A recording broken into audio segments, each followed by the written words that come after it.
di mana pihak pemohon mengatakan bahwa bansos berpengaruh terhadap pilihan, tapi dengan data-data yang Anda sampaikan tadi itu berdasarkan penelitian daripada Kompas dan Indikator mengatakan bahwa ternyata bansos itu tidak ada pengaruhnya dengan pilihan. Anda sudah menjelaskan semua data-datanya, saya tidak perlu ulangi lagi. Argumentasi yang disampaikan oleh pihak pemohon dengan mencontohkan tentang konsep pork barrel di luar negeri, di mana seorang senator mungkin berupaya membuat proyek untuk menggelontorkan suatu dana kepada daerah pilihannya agar bisa memilih dia. Sehingga mereka berkesimpulan bahwa dengan adanya menggelontorkan sesuatu dana dan sebagainya tersebut akan bisa mempengaruhi pemilih untuk memilih dia sendiri. Di Indonesia, fakta Pilpres kemarin, saya nggak bilang dulu, tapi yang kemarin ini yang 2024, faktanya sebaliknya dengan apa yang mereka dalilkan. Saya ingin mendapat penjelasan yang lebih dalam lagi daripada ahli. Sesungguhnya, kenapa hal itu bisa berbeda, bertolak belakang? Dengan kejadian yang terjadi di Pilpres ini, Anda mengatakan bansos sungguh-sungguh tidak punya pengaruh terhadap pilihan, tapi justru di sana mengatakan dengan konsep per barrel, itu mengatakan bahwa mereka ada pengaruh.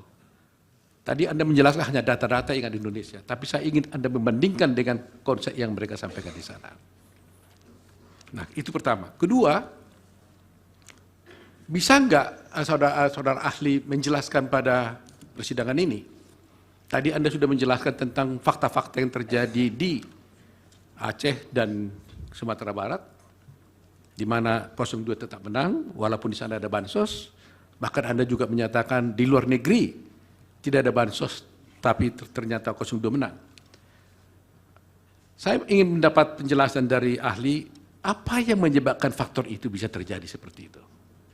Kalau Anda tadi mengatakan faktor bansos tidak ada, lantas faktor mana yang paling dominan mempengaruhinya? Karena di sini dari analisa saudara tadi itu, posisi dominan daripada pemerintah tidak ada di sini. Posisi dari pemerintah tidak dominan. Yang dominan, yang kita tahu dominan itu tidak mempengaruhi keterpilihan daripada Prabowo Gibran. Pertanyaan jadi memang Pak, berbeda. Itu aja, mau dijelaskan. Baik, terima kasih. Yang mulia, Saudara Rifai akan mengajukan pertanyaan di belakang. Ya, terima kasih Yang Mulia. Saudara ahli, sebenarnya kemarin waktu di ahli pemohon saya sudah lempar pertanyaan ini, tapi tidak dijawab. Tapi tetap saya ingin ini dikaji oleh saudara ahli, lebih kurang begini. Ahli pemohon kan menghubungkan pemberian bansos dengan kemenangan 02. Sewaktu saya tanya, kalau gitu apa hubungannya pemberian bansos dengan kemenangan PDIP sebagai partai dengan perolehan suara tertinggi? Beliau tidak bisa jawab tentang itu. Nah, mohon ahli bisa melihat fenomena ini seperti apa. Iya. Terima kasih. Baik, pemohon 1, silakan. Masih ada satu lagi Yang Mulia. Cukup 2, Prof. Cukup 2? Iya, satu ahli cukup 2. Silakan. Ya, terima kasih Yang Mulia. Saya pertanyaan awal dulu kepada saudara ahli. Saudara bagian dari tim kampanye Prabowo Gibran atau bukan? Saya aktivis. Saya aktivis. Bukan. Pilihan saya pribadi adalah 02. Ketua Gerakan Sekali Putaran. Oh ya. Saya mendirikan organisasi namanya Gerakan Sekali Putaran. Itu relawan buat pemenangan Prabowo Gibran. Betul, saya lengkapi kemenangan dalam sekali putaran dan berhasil dengan gemilang. Oke. Tetapi Silakan agak pertanyaannya, berbeda Pak sama Refli. Hasan Nasbi. Saya bertanya, tapi Ya. pertanyaan ini pertanyaan yang memang saya ambil dari aspirasi, ya, aspirasi yang saya pahami. Pertama, tadi Anda mengungkap Indobarometer, ya, itu kan perusahaan saudara, ya, perusahaan itu, ya, perusahaan, bukan LSM kan? Berapa kali Anda melakukan survei yang terkait dengan Pilpres dan dari mana sumber dananya atau dengan siapa pendonornya atau pendananya? Itu yang pertama. Yang kedua adalah, kan Anda badan hukum ya, sebagai wujud akuntabilitas pasti ada pajaknya, ya kan? Kira-kira bersedia nggak Anda memberikan fotokopi pajak kepada majelis untuk melihat soal integritas? Pertanyaannya apa yang Ini sudah dipresentasi terlalu tadi personal begini ya. Eh. Jadi pertanyaan aja mengenai soal kasus yang kita hadapi saja sebaiknya. Begini, Terima kasih, Yang Mulia. tolong pihak terkait menghormati pertanyaan saya.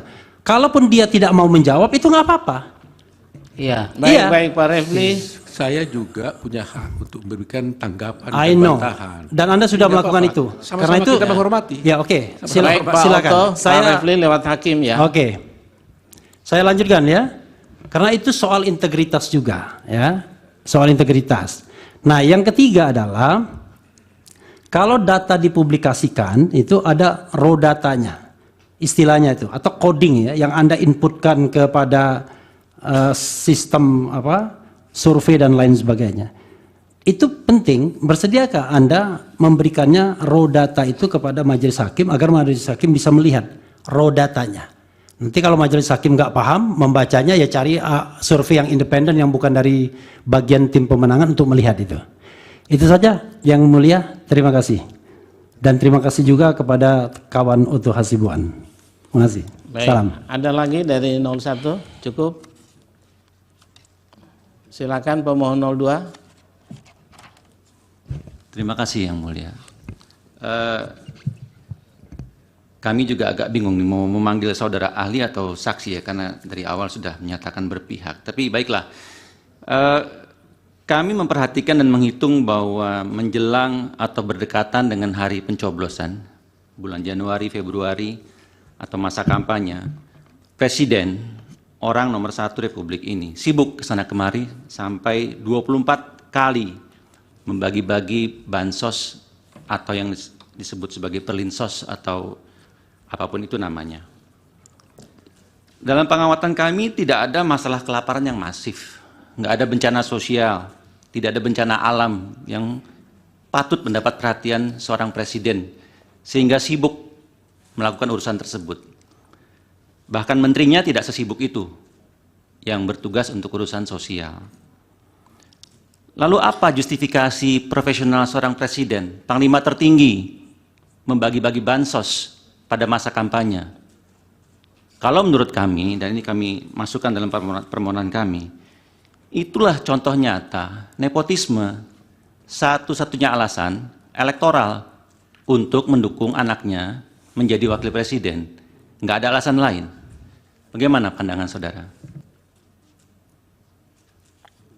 Baik, ada lagi? Silakan Pak Siraj. Makasih Yang Mulia. Ini kawan saya Kodari ini saya terus disebutnya. Ya nggak apa-apalah, namanya kawan. Saya mau tanya pertama, ketika bansos belum digelontorkan dengan masif, survei Prabowo itu masih rendah, Saudara ahli. Tapi ketika Pak Jokowi masif turun ke bawah, bagi-bagi bansos, kemudian mengalami peningkatan yang sangat drastis. Dan juga melibatkan aparatur negara. Ya. Dalam politik, kita mengenal apa yang kita sebut sebagai agensi, kemudian proksi.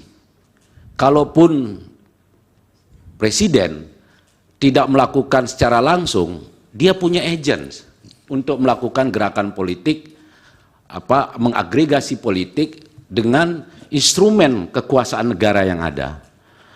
Nah, kalau kita lihat hasil survei Carta Politika dari tanggal 26 sampai 31 Oktober, itu kita lihat suara Prabowo itu masih 34,7%. Apa mungkin ya tanpa bansos kemudian pola kampanye gemoy, joget-joget, kemudian mempengaruhi preferensi politik masyarakat secara cepat? Apa mungkin? Tadi saksi kita, 2 orang anggota DPR, begitu gamblang memberikan penjelasan di hadapan sidang ini bahwa efek benefit secara elektoral diperoleh dari pembagian bansos. Lalu apa bedanya antara pemilu legislatif dengan pemilu presiden terkait dengan pengaruh dari bansos ini? Coba saudara ahli jelaskan kepada kami. Terima kasih. Baik, terima kasih. Dari termohon. Terima kasih majelis. Pertanyaan yang sama saya ajukan kepada saudara ahli sebagaimana pertanyaan kepada ahli sebelumnya. Kalau saudara ahli tadi berdasarkan pembacaan hasil riset yang sudah ada berkesimpulan bahwa bansos tidak mempengaruhi elektabilitas atau keterpilihan seseorang dan tadi ditegaskan untuk pemilu presiden di Indonesia tahun 2024. Lalu menurut ahli, apakah berdasarkan riset atau survei atau penelitian ahli sendiri atau hasil pembacaan riset yang dilakukan oleh pihak lain atau lembaga lain, apa faktor paling utama yang mempengaruhi keterpilihan seseorang dalam pemilu presiden di Indonesia tahun 2024? Terima kasih. Cukup dari termohon. Dari Bawaslu silakan. Tidak ada. Dari Bawaslu tidak ada. Silakan Pak Kodari. Yang mulia. Oh iya, dari hakim. Ya, terima Silakan, kasih Yang Mulia, yang Pak Arsul. mulia Pak Ketua. Supaya clear, saya ingin bertanya ini kepada ahli bertanya. Tadi kan ditampilkan hasil riset dari indikator politik. Ya. Kemudian diulas dan juga ada dalam tampilan faktor-faktor yang menyebabkan pemilih itu memilih karena tegas dan segala macam. Saya mohon diinfokan, apakah hasil riset itu pilihan jawabannya adalah pilihan jawaban yang tertutup atau terbuka? Tertutup itu artinya pollster sudah mencantumkan di situ.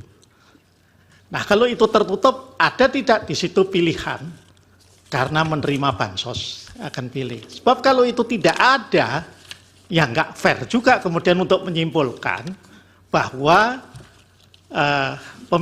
memilih bukan karena bansos, kecuali kalau itu ada, gitu loh. Nah, saya mohon penjelasan itu dulu. Baik, terima kasih. Selanjutnya Yang Mulia Prof. Saldi. Terima kasih Yang Mulia Pak Daniel. Ini Pak Kodari dan Pak Refli ini teman saya dulu dua-duanya. Tapi makin lama makin pertengkarannya nggak mau diselesaikan saja. Sampai terbawa ke ruang sidang juga. Bertengkar, saya nanya Yang Mulia. Tapi suasananya sudah agak lain gitu. Lain dari yang saya nikmati beberapa tahun yang lalu. Iya ya, Pak Kodari ya. Padahal dulu kemana-mana itu orang nih jalan-jalan gitu. Saya masih ingat makan mie ayam Gajah Mada di sini. Iya itu makanya. Saya ingin saudara ahli buka lagi tadi hasil survei bulan Oktober atau September tadi yang indikator politik itu yang ditampilkan. Oh, Februari kalau indikator. Atau soal apa? Ada indikator, ada beberapa data Yang Mulia. Tadi yang bulan Oktober itu yang tentang apa itu? Yang masih surveinya Prabowo 38. Oh, itu surveinya Indobarometer justru. Indobarometer ya? Iya. Ada di sini ya? Ada. Ini. Nah, ini kan ketika itu kan masih pada 35%, 26, 18. Ya. Lalu tadi ada argumentasi alasnya ahli. Iya. Nah, ketika ini belum ada bansos gitu. Dan belum ada faktor Gibran kalau nggak salah ketika itu ya. Tidak mengatakan bahwa tidak ada faktor bansos. Tadi disebutkan ketika ini belum ada bansos tadi disebutkan. enggak. Nah, itu. Nanti bisa dicek di risalahnya. Iya. Tapi terlepas dari itu, bisa nggak saudara ahli memberikan kepada kita gambaran? Ini kan ada dua hal tadi yang dijelaskan, bansos dan satu lagi itu ini baru juga disebut ya soal money politics. Iya. Jadi kalau bansos penerima merasa ini kan uang negara ini. Lalu kalau money politics ada rasa keterikatan sekalipun yang menerima juga tidak wajib banget memilih. Nah itu kan kata saudara ahli tadi. Saya masih ingat apa yang disebut oleh Burhanuddin Mutadi ya, bahwa money politics itu sebetulnya mempengaruhi orang sekitar sekian 20 berapa persen lah, kemungkinan kecil ya, nggak sampai angka yang signifikan kalau dipinjam yang pendapat ahli yang pertama. Ada enggak hasil survei terbaru saudara ahli dari dari indikator politik ya. Indobarometer. Indobarometer. Ini Indobarometer. Kira-kira survei yang minta penjelasan, kira-kira kalau ada serangan pajar itu seberapa besar sih pengaruhnya terhadap keterpilihan? Ada nggak survei itu dilakukan? Sebab ini kan para lembaga survei kan mulai terdorong juga ke satu titik isu bansos ya, karena isu itu memang besar. Lalu itu yang kemudian muncul. Padahal kalau belajar dari yang saudara kemukakan tadi, ada juga money politik atau politik uang atau serangan fajar dan segala macamnya. Ada survei enggak dari lembaga saudara yang berkait dengan ini, Pak Kodari? Baik. Itu satu. Yang kedua, ada survei juga enggak yang bisa membantu kita? Itu kalau di negara lain, ini bukan cerita negara lain, ini bicara Indonesia saja, itu kontribusi calon presiden, calon wakil presiden terhadap persentase yang diraih oleh pasangan calon itu. Jadi ini kan dua nih, Anies dengan Muhaimin, Ganjar dengan Mahfud, kemudian Prabowo dengan Gibran. Ada nggak hasil penelitian yang bisa menjelaskan kontribusi masing-masing individu terhadap pasangannya? Misalnya angka 58% Prabowo itu berapa persen sih kontribusi Prabowo terhadap angka 58, kemudian kontribusi Gibran terhadap angka 58 itu. Begitu juga dengan yang lain-lain. Ada nggak hasil penelitian?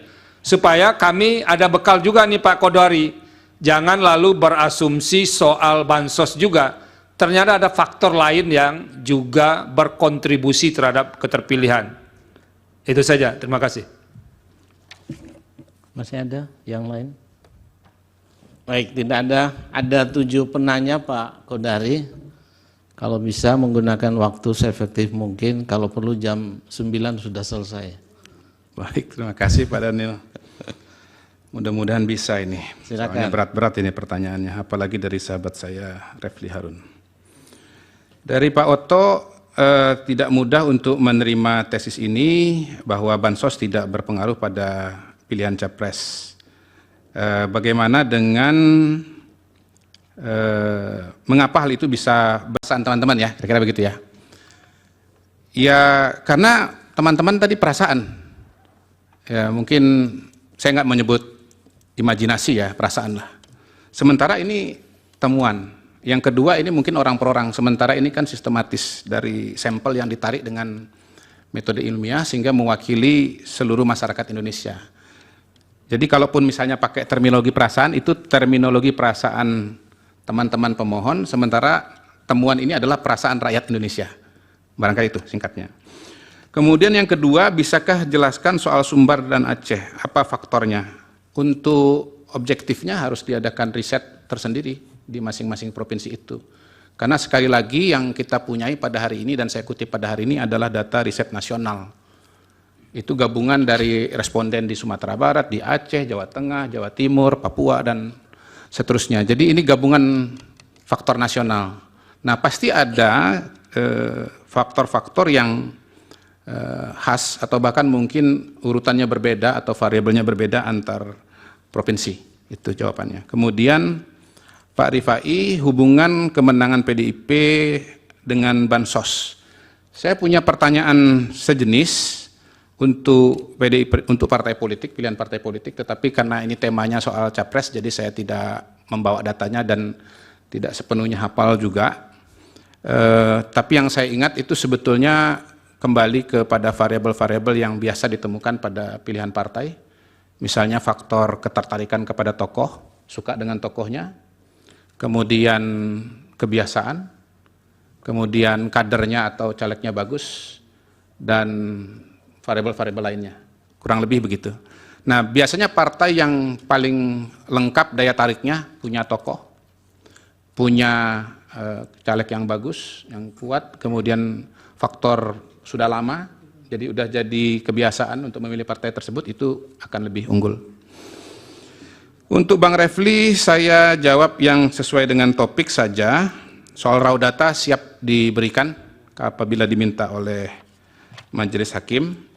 Kemudian 03, Ini topiknya di luar tema yang dimintakan oleh 02, oleh advokat 02 kepada saya, karena itu saya skip. Kemudian Bang Sira Prayuna, bansos tidak punya data untuk mengetahui. Saya pertama majelis, Ya. tema dari presentasinya adalah hubungan bantuan sosial dengan elektabilitas kan. Itu yang kami tanyakan tadi. Jadi sangat berhubungan dengan apa yang saudara paparkan. kaitannya dengan bansos Kami ulang dan ya. pilihan. Kami mencatat Presiden Iya. itu 24 kali membagi-bagi bansos, kesana kemari. Oke. Ya. Tidak ada masalah kelaparan, tidak ada masalah bencana alam, tidak ada masalah sosial dan lain-lain. Oke. Menurut kami, alasannya itu elektoral Oh, untuk oke. mendukung Baik, baik. anaknya Baik. menjadi wapres. Ini bukti nepotisme menurut hemat Baik, kami. baik, baik. Nah, apakah memang saudara punya bukti lain untuk memberikan justifikasi sampai begitu sibuknya seorang presiden membagi-bagi bansos? Itu pertanyaan Oke, kami. baik. Gini saya menjawabnya kali ini dengan perasaan, izin ya. Jadi kan perasaan beliau, ini saya jawab dengan perasaan saya. Perasaan saya, Pak Jokowi sedang menjalankan tugas sebagai Presiden Republik Indonesia yang baik. Dan Presiden yang suka belusukan. Mau ada pemilu, nggak ada pemilu, dia pasti keliling Indonesia. Dah, tuh.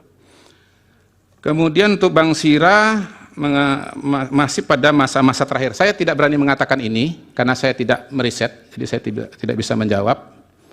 Kalau saya nggak tahu, saya bilang nggak tahu. Kalau soal perasaan, saya jawab perasaan.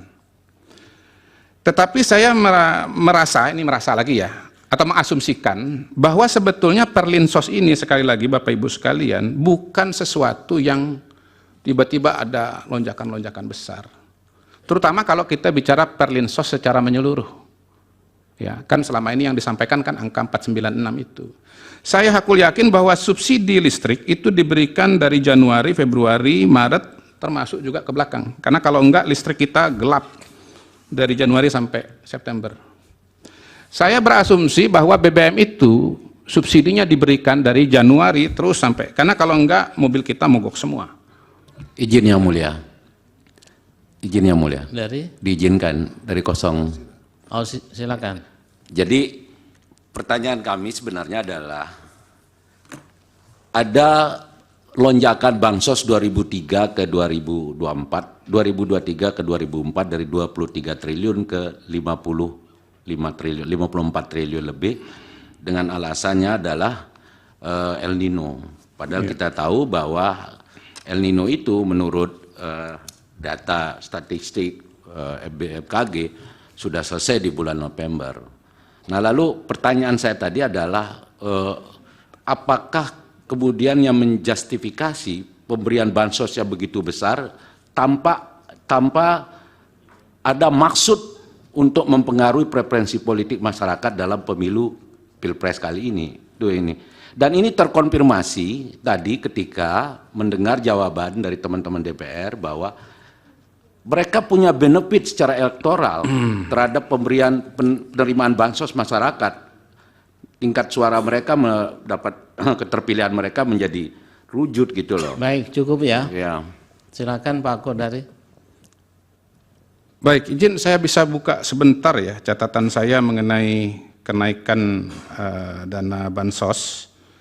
Karena, tapi kalau ini nggak ketemu saya lepas saja biar teman-teman DPR yang menjawabnya ya. Karena buat saya kan pertanyaan kepada saya lebih kepada soal apakah ini berpengaruh atau tidak berpengaruh gitu, bukan soal jumlahnya atau kenaikannya atau apa alasan kenaikannya.